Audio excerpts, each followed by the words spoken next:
राजधानी रायपुर से बड़ी खबर सामने आ रही। 350 करोड़ का डीएमएफ घोटाला उजागर। 4 करोड़ केश, 10 किलोग्राम चांदी जब्त किया पुलिस ने। ईडी ने 28 ठिकानों पर की थी छापेमार कार्रवाई। घोटाले से जुड़े दस्तावेज और डिजिटल डिवाइस भी मिले हैं। ठेकेदारों, वेंडर्स और लाइसेंसरों के दफ्तरों और आवासों को खंगाला गया। सभी आरोपी छत्तीसगढ़ राज्य बीज एवं कृषि विकास निगम से जुड़े हुए हैं। डीएमएफ घोटाले की परतें इन्हीं नेटवर्क के जरिए खुल रही है।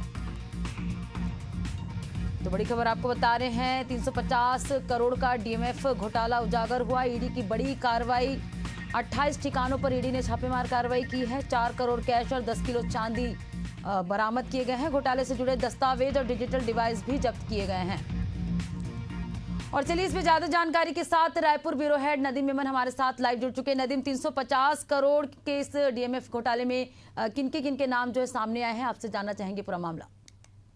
देखिए, आपको बताना चाहूँगा कि बीते दिनों छत्तीसगढ़ में ईडी ने एक बड़ी कार्रवाई की थी, जिसमें प्रदेश भर से रायपुर, दुर्ग, बिलासपुर, राजिम, गरियाबंद और राजधानी रायपुर में जो है लगभग 28 थानों पर जो है रेड की कार्रवाई की गई थी, जिसमें एक बड़ी कार्रवाई जो है वो हुई है। और ये सारे जितनी कार्रवाई है ये डीएमएफ फंड के कथित घोटाले को लेकर के है, उसमें अनियमितता के मामले को लेकर के हुई थी। इस पे जो है जांच जो है किया गया और जांच में कई महत्वपूर्ण दस्तावेज के साथ ही नगद, कैश, चांदी के अलावा जो है वो इलेक्ट्रॉनिक डिवाइस जो है ईडी ने जब्त किया है। इस पूरे मामले में और भी आगे कार्रवाई जो है वो जारी है। हालांकि आपको बताना चाहूँगा कि 4 करोड़ कैश और 10 किलो चांदी इस पर जब्त किया गया था। साथ ही ईडी ने 28 ठिकानों पर कार्रवाई की थी। साथ ही 23.79 करोड़ रुपए की संपत्ति को कुर्क किया था। 16 लोगों पर आरोप जो है वो 16 लोगों को आरोपी इस पे ईडी ने बनाया है। और इस पे अभी तक जो फ्रीज प्रॉपर्टी जो की गई है उसमें 21 करोड़ रुपए से अधिक की प्रॉपर्टीज़ को फ्रीज ईडी ने किया है। इसमें प्रमुख रूप से बताना चाहूँगा कि कि लंबे समय से जो है इसकी जांच चल रही है और इस जांच में आईएएस रानू साहू भी जो है इस मामले में गिरफ्तार है, निलंबित भी है। निलंबित आईएएस अधिकारी रानू साहू है, सौम्या चौरसिया, माया वारिकर, मनोज द्विवेदी, सूर्यकांत तिवारी, राम ठाकुर और अधिकारी व्यापारी जो है इसमें शामिल है। और इसके बाद जब जाँच में शुरुआती हुआ तो उसके बाद जो है पुलिस ने इससे जुड़े हुए तमाम लोगों के ठिकानों पर बीते दिनों कार्रवाई की थी। उस कार्रवाई के बाद पुलिस को कई अहम दस्तावेज मिले और सुबह 4 बजे से कार्रवाई जारी थी। और ईडी ने जो है अपने ऑफिशियल वेबसाइट्स पे जो है जानकारी दी कि इस पूरे मामले में लगभग जो है 4 करोड़ रुपए जब्त किया गया है। नगद 10 किलो चांदी जब्त की गई है। कई इलेक्ट्रॉनिक डिवाइस जो है इसमें जब्त किया गया। तो एक बड़ी कार्रवाई डीएमएफ फंड को लेकर के है, क्योंकि 350 करोड़ रुपए के कथित घोटाले का आरोप यहाँ पर लग रहा है और इस पर जाँच जारी है। आने वाले वक्तों में जो है और भी जांच इसमें तेजी होगी और जांच तेजी होने के साथ ही कई और भी इसके जो जद में व्यापारी, नेता और ठेकेदार है वो गिरफ्त में यहाँ पर आएंगे। एक बात और सामने यहाँ पर आई कि इस पूरे मामले में 60% तक का कमीशन बांटने की बात ईडी ने कही है। साथ ही कहा है कि मनमाने तरीके से जो है वो इस पे टेंडर बांटे गए थे। इसके साथ ही जो कृषि उपकरण खरीदे गए थे वो लाखों रुपए में थे, मगर उसका बिल करोड़ों रुपए में दिया गया था, ये भी आरोप है। साथ ही इसका जो कमीशन था वो 60% कमीशन जो है तमाम लोगों को बांटा गया था। साथ ही बिचौलियों के द्वारा, और ये जो नेटवर्क था ये श्रृंखलाबद्ध था, बिचौलियों के जरिए जो है अधिकारियों के जरिए विभागीय लोगों तक और विभागीय लोगों के जरिए नेताओं तक जो है पहुंचने की बात कही जा रही है। हालांकि ईडी इस मामले में और भी कार्रवाई करेगी और कार्रवाई करने के साथ ही आगे कई अहम खुलासे होने की संभावना है। नदीम, जैसे ठेकेदार और वेंडर्स का भी जिक्र यहाँ पर किया गया है, तो किनके इशारों पर जो है ठेकेदार और वेंडर्स काम कर रहे थे, ऐसी कोई जानकारी सामने आई है? देखिए, आपको पहले भी मैंने कहा कि ये श्रृंखलाबद्ध काम हुआ है। विभागीय अधिकारी इसमें शामिल होने की बात कही जा रही है। वो ठेकेदार, वो बिचौलिए जो इसका पूरा टेंडर लिया करते थे वो कहीं ना कहीं उनको सेट करते थे और कमीशन देने के नाम पर जो है लाखों के सामानों को करोड़ रुपए में दिया जाता था। यही एक बड़ी वजह रही कि 350 करोड़ रुपए की डीएमएफ घोटाले की जांच जब बात सामने आई तो इस पर जांच की और ईडी ने लंबी कार्रवाई की है। इसमें कई आईएएस, आईपीएस और कई अपर कलेक्टर, विभागीय अधिकारी जो है इस मामले में अभी भी जो है वो संलिप्त है। आईएएस रानू साहू जो है निलंबित अधिकारी, वो इस मामले में उनकी संलिप्तता जो है वो है। तो ऐसे करके कई अधिकारी और जो है ठेकेदार है वो है, और कई लोगों की गिरफ्तारी ईडी इस कार्रवाई के बाद करने की संभावना। बिल्कुल नदीम, आगे देखने वाली बात होगी कि इस मामले में और क्या कुछ कार्रवाई होगी। फिलहाल परत दर परत जो है इस मामले में खुलासे हो रहे हैं। नदीम बने रहेगा, आपसे आगे और भी जानकारी लेंगे। अगली बड़ी खबर की रुख करेंगे राजधानी रायपुर से। टेरर फंडिंग केस में ईडी की बड़ी कार्रवाई। सीमीआईएम से जुड़े राजू खान की 6.34 लाख की संपत्ति जब्त की गई। पाकिस्तान के खालिद से था कनेक्शन, आतंकियों तक पहुंचाता था पैसा। पाकिस्तान के खालिद के निर्देश पर बैंक खातों में जमा होता था पैसा। भारत में कुछ अज्ञात व्यक्तियों के खातों में जमा होता था पैसा। जुबैर हुसैन, आयशा बानो और राजू खान तक पहुंचाई जाती थी रकम। प्रतिबंधित संगठन सीमी और आईएम से जुड़े हुए हैं सभी 2021 में रायपुर पुलिस ने गिरफ्तार किया था।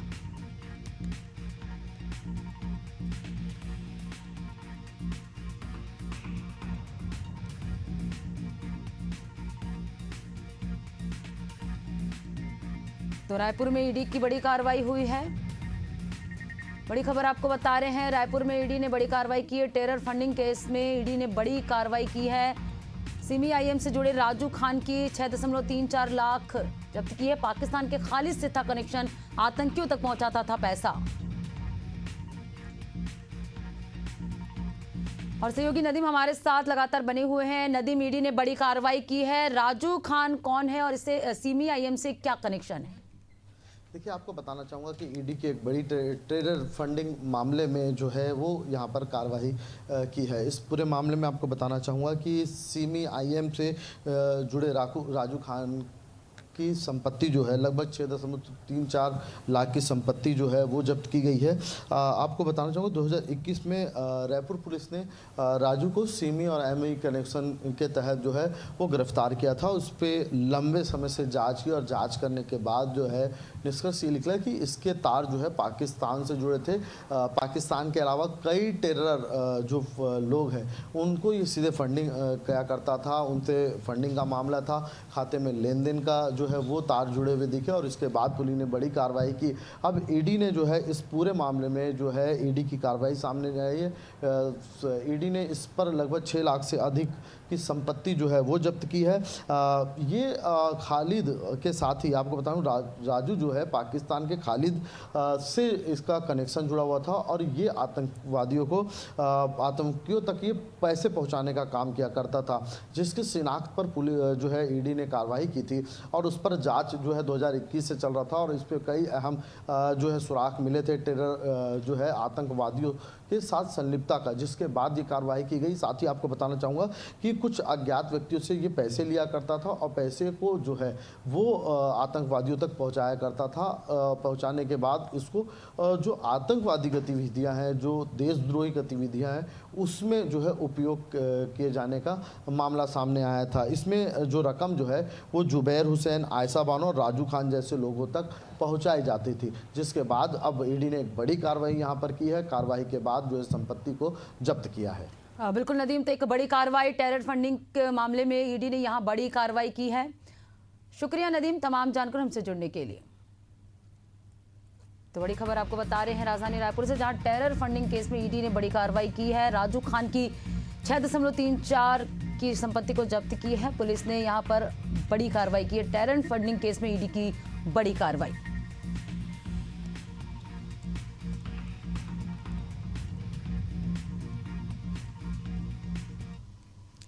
अगली बड़ी खबर की रुख करेंगे राजधानी भोपाल से। मेडिकल कारोबारी राजेश गुप्ता का विदेश कनेक्शन। युगांडा की फैक्ट्री में बनते थे मेडिकल उपकरण। एमपी सहित अलग अलग राज्यों में करता था सप्लाई। कंपनी को जारी होगा लुकआउट नोटिस। सदस्य को पूछताछ के लिए बुलाएगी इनकम टैक्स। अब तक छापेमारी में करोड़ रुपए के लेन देन और आय से अधिक संपत्ति का खुलासा हुआ है। तो राजधानी भोपाल से ये खबर आपको बता रहे, जहां मेडिकल व्यापारी राजेश गुप्ता के खिलाफ लगातार कार्रवाई जारी है। राजेश गुप्ता का विदेश कनेक्शन सामने आया है। मेडिकल कारोबारी राजेश गुप्ता का विदेश कनेक्शन सामने आया। दरअसल युगांडा की फैक्ट्री में मेडिकल उपकरण बनते थे। एमपी सहित अलग अलग राज्यों में जो व्यापारी है वो सप्लाई करता था। कंपनी को जारी होगा लुकआउट नोटिस। सदस्य को पूछताछ के लिए बुलाएगी इनकम टैक्स। बड़ी खबर आपको राजधानी भोपाल से बता रहे हैं, जहां मेडिकल कारोबारी राजेश गुप्ता का विदेश कनेक्शन सामने आया है। युगांडा की फैक्ट्री में बनते थे मेडिकल उपकरण। अगली बड़ी खबर देहरादून से बीजेपी जिला कार्यकारिणियों का गठन 16 जिलों की कार्यकारिणी की घोषित की गई है। 3 जिलों की कार्यकारिणी बाद में घोषित होगी। तो बीजेपी जिला कार्यकारिणियों का गठन किया गया। 16 जिलों की कार्यकारिणी की घोषणा हुई है। 3 जिलों की कार्यकारिणी बाद में घोषित होगी। बड़ी खबर आपको बता रहे हैं देहरादून से, जहां बीजेपी जिला कार्यकारिणियों का गठन किया गया। 16 जिलों की कार्यकारिणी की घोषणा यहां पर की गई है। 3 जिलों की कार्यकारिणी बाद में घोषित होगी।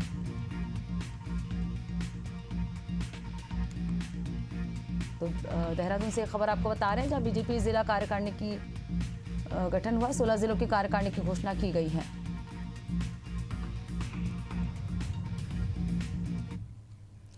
और चलिए बात करेंगे अगली खबर की। छत्तीसगढ़ में फिर बदलेगा मौसम का मिजाज। कुछ इलाकों में हल्की से मध्यम बारिश की संभावना है। रायपुर में बादल छाए रहेंगे, बौछारें पड़ने की यहां पर संभावना है। तो छत्तीसगढ़ में एक बार फिर मौसम का मिजाज बदलेगा। रायपुर में बादल छाए रहेंगे, बौछार पड़ने की यहां पर मौसम विभाग ने संभावना जताई है। कुछ इलाकों पर हल्की से मध्यम बारिश होने की संभावना है।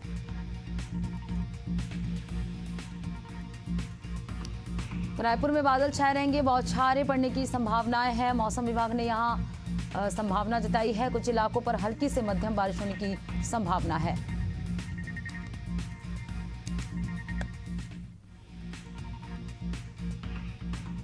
राजधानी रायपुर से बड़ी खबर सामने आ रही है। आज भी राजधानी में होगा गणेश विसर्जन। 12 सितंबर तक गणेश विसर्जन का दौर चलेगा। 8-8 घंटे की 3 पालियों में 24 घंटे पुलिस बल तैनात रहेगा। विसर्जन स्थल पर गोताखोर नाव और क्रेन की व्यवस्था की गई है। गणेश विसर्जन झांकी में तैनात रहेंगे 1000 से ज्यादा जवान।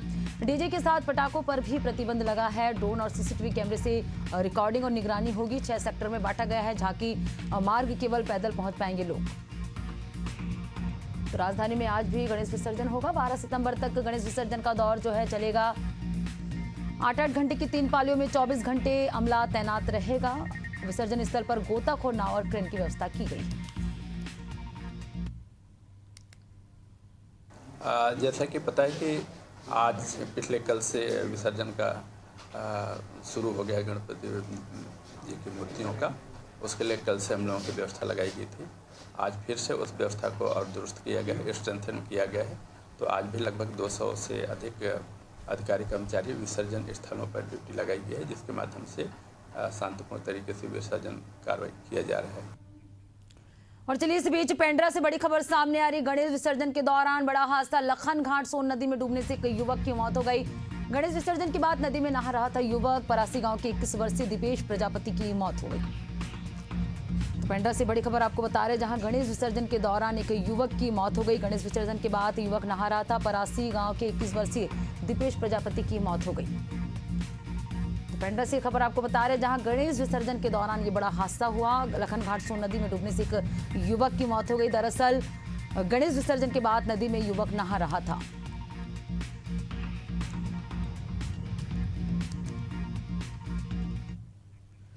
इधर कोरबा में 2 बाइकों के बीच आमने सामने भिड़ंत हुई। हादसे में एक युवक की मौत हो गई। सूचना मिलते ही मौके पर पहुंची पाली पुलिस। पाली चैतुरगढ़ मुख्य सड़क मार्ग पर यह हादसा हुआ। तो 2 बाइकों के बीच आमने सामने भिड़ंत हुई। कोरबा से यह खबर आपको बता रहे हैं। इस हादसे में एक युवक की मौत हो गई। सूचना मिलते ही मौके पर पहुंची पाली पुलिस। पाली चैतुरगढ़ मुख्य सड़क मार्ग पर यह हादसा देखने को मिला। कोरबा से बड़ी खबर आपको बता रहे हैं, जहां भीषण सड़क हादसा हुआ। 2 बाइकों के बीच आमने सामने भिड़ंत हुई और इस हादसे के दौरान एक युवक की मौत हो गई। पाली चैतुरगढ़ मुख्य सड़क मार्ग पर यह हादसा हुआ। वहीं सूचना मिलते ही मौके पर पहुंची पाली पुलिस। पाली चैतुरगढ़ मुख्य सड़क मार्ग पर यह हादसा हुआ। इस भीषण सड़क हादसे के दौरान एक युवक की मौके पर ही मौत हो गई। तो 2 बाइकों के बीच आमने सामने भिड़ंत हुई और इस हादसे में एक युवक की मौत हो गई।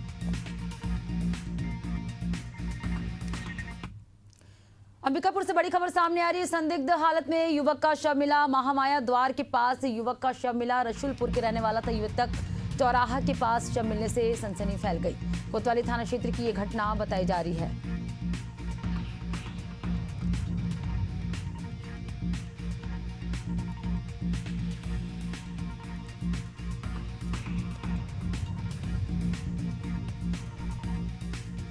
तो बड़ी खबर आपको बता रहे हैं अंबिकापुर से, जहां संदिग्ध हालत में एक युवक का शव मिला है। महामाया द्वार के पास युवक का शव मिला। रसूलपुर का रहने वाला था मृतक। चौराहा के पास शव मिलने से क्षेत्र में सनसनी फैल गई। कोतवाली थाना क्षेत्र की घटना है। पुलिस को सूचना दी गई। सूचना पर पहुंची पुलिस जांच कर रही है।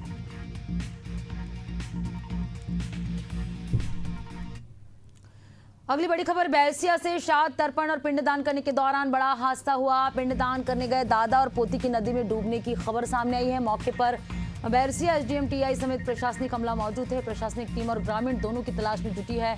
बैरसिया के खजूरिया रामदास गांव की ये घटना बताई जा रही है।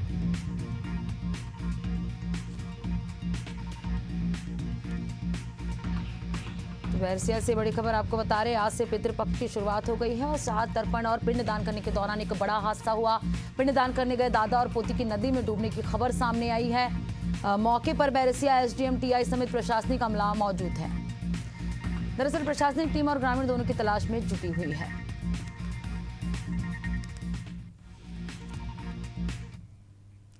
अगली बड़ी खबर राजधानी रायपुर से बंधक बनाकर वाहन लूटने वाला गिरफ्तार। आरोपी ललित यादव उर्फ लल्ला को पुलिस ने गिरफ्तार कर लिया है। पीड़ित से मोबाइल छीनकर खाते से 2000 रुपए ट्रांसफर किया गया। चाकू दिखाकर कार लेकर भागे थे आरोपी।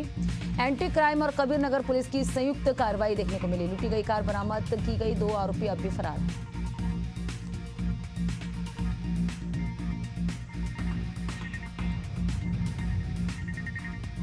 राजधानी रायपुर से बड़ी खबर आपको बता रहे हैं, जहां बंधक बनाकर वाहन लूटने वाला को पुलिस ने गिरफ्तार कर लिया है।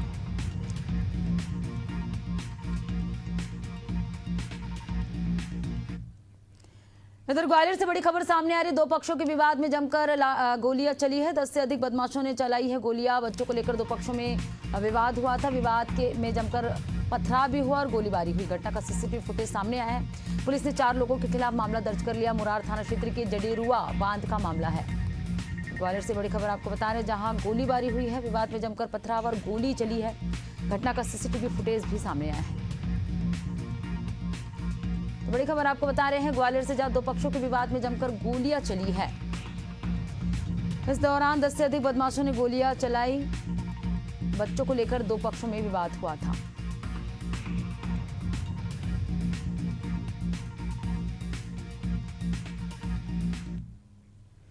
और चलिए बात करेंगे अगली खबर की। मध्य प्रदेश के उज्जैन में दर्दनाक हादसा हुआ, जहां राम घाट और शमशान घाट के बीच बने बड़े पुल से एक सफेद रंग की कार शिप्रा नदी में गिर गई। घटना के बाद हड़कंप मच गया। सूचना मिलने पर पहुंची पुलिस और रेस्क्यू टीम ने तत्काल रेस्क्यू अभियान शुरू किया। रेस्क्यू के दौरान थाना प्रभारी अशोक शर्मा का शव बरामद किया गया, लेकिन उनके साथ कार में सवार 2 अन्य पुलिसकर्मी अभी भी लापता है, जिनकी तलाश जारी। तो शिप्रा नदी में गिरी कार का रेस्क्यू अभियान अभी भी जारी है। सूचना मिलने पर पहुंची रेस्क्यू टीम लगातार जो है रेस्क्यू कर रही है। थाना प्रभारी का शव बरामद कर लिया गया है। 2 अन्य लोगों की तलाश जारी है। 2 अन्य पुलिसकर्मी की तलाश अभी भी जारी है। तो उज्जैन से ये तस्वीरें सामने आई है, जहां अनियंत्रित कार शिप्रा नदी में गिर गई।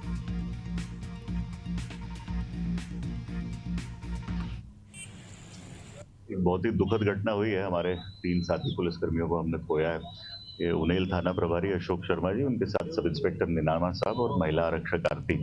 एक 14 साल की बच्ची परसों मिसिंग हुई थी उनेल थाना क्षेत्र से। उसकी सूचना पर चिंतामन की तरफ जा रहे थे और इसी दौरान संभवतः महिला आरक्षक के द्वारा गाड़ी चला रही थी और वो डिसबैलेंस होकर बड़े पुल के नीचे गिरी। अभी हमारी रात भर से सर्चिंग की टीम लगी हुई थी। अभी एनडीआरएफ की टीम भी सुबह से इसमें सर्चिंग में लगी है। एक बॉडी को हम लोगों ने भैरवगढ़ के ब्रिज के नीचे से रिकवर किया है, वो हमारे अशोक शर्मा साहब की है।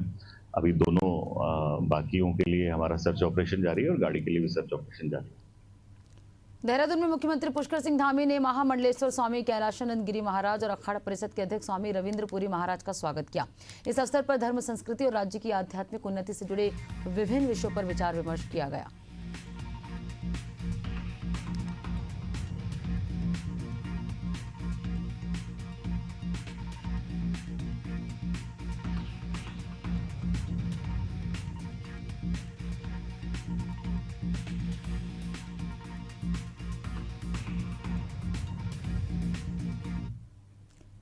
और चलिए बात करेंगे अगली खबर की। अनूपपुर जिले में सड़क सुरक्षा को लेकर एक नई पहल की गई। यातायात पुलिस ने पायलट प्रोजेक्ट के रूप में हेलमेट बैंक की शुरुआत की है। इसके तहत अब आम नागरिक QR कोड के जरिए अपनी जानकारी दर्ज कर नजदीकी थाना क्षेत्र से मुफ्त में हेलमेट प्राप्त कर सकते हैं। इस कदम का मकसद साफ है कि हर सफर सुरक्षित हो और हर जिंदगी घर तक सलामत पहुंचे। हेलमेट बैंक का शुभारंभ पुलिस अधीक्षक मोहम्मद मोतीउर रहमान ने किया। इस बैंक में महिला और पुरुष दोनों वर्गों के लिए हेलमेट उपलब्ध कराए जा रहे हैं।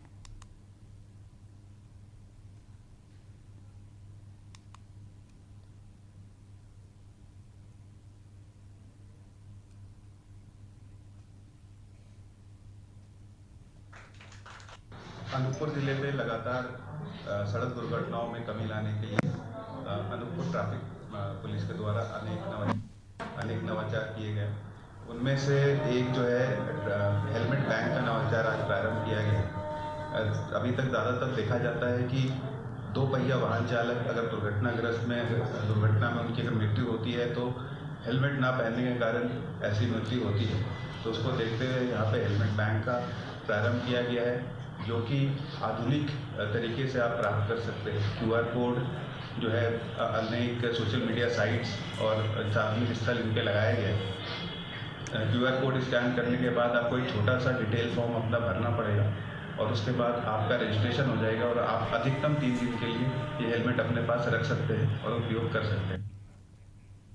और इधर हरिद्वार के भीमगोड़ा क्षेत्र में सुरक्षा की जिम्मेदारी निभाने वाली पुलिस खतरे में आ गई है। अचानक पुलिस वैन में करीब 9 फीट लंबा अजगर घुस गया, जिससे अफरा तफरी मच गई। जिसकी सूचना मिलने पर वन विभाग की टीम मौके पर पहुंची और लगभग 1 घंटे की मेहनत के बाद अजगर का सफल रेस्क्यू किया गया। ये घटना जंगली जानवरों के शहरी इलाकों में आगे आने की बढ़ती समस्या को उजागर करती है। इससे पहले भी भेल क्षेत्र में गुलदार और जमशेदपुर में हाथियों का आवागमन देखा जा चुका है, जो लोगों की सुरक्षा के लिए चिंता का विषय बन चुका है।